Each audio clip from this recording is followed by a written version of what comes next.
Dahil maganda yung daan at wala ganong sasakyan, sinubukan kong i-top speed tong NMAX ko mga boss, na naka pitch bike pulley, tapos naka 11 grams yung plywood strip.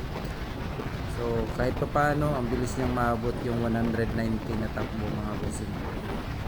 Iba siya talaga sa stock, kasi ang stock ang tagal, maabot niya yung 180. So hanggang 180 lang din talaga. So ito, lumupo ako konti, hanggang 123 lang yung kaya niya talaga mga boss. 11 grams strip. Pero nung dati kasi naka pitch bike pulley din ako, tapos naka 13 grams. So yung 13 grams, may pagkakaiba din talaga sila, kasi ang 13 grams parang dumudulo talaga siya, humahatak pa siya hanggang 126, 27. Ganun yung takbo ko mga boss. Sa ganitong daan pa din, dito ko pa din tinis, kasi maganda yung daan at ispaltado din.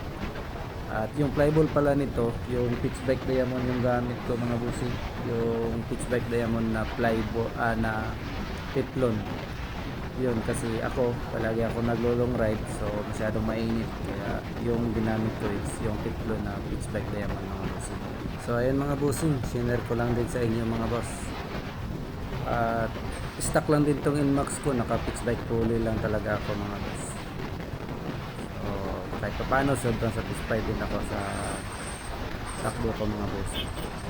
So okay na yan para sa akin. At ayun mga bossing, ride safe.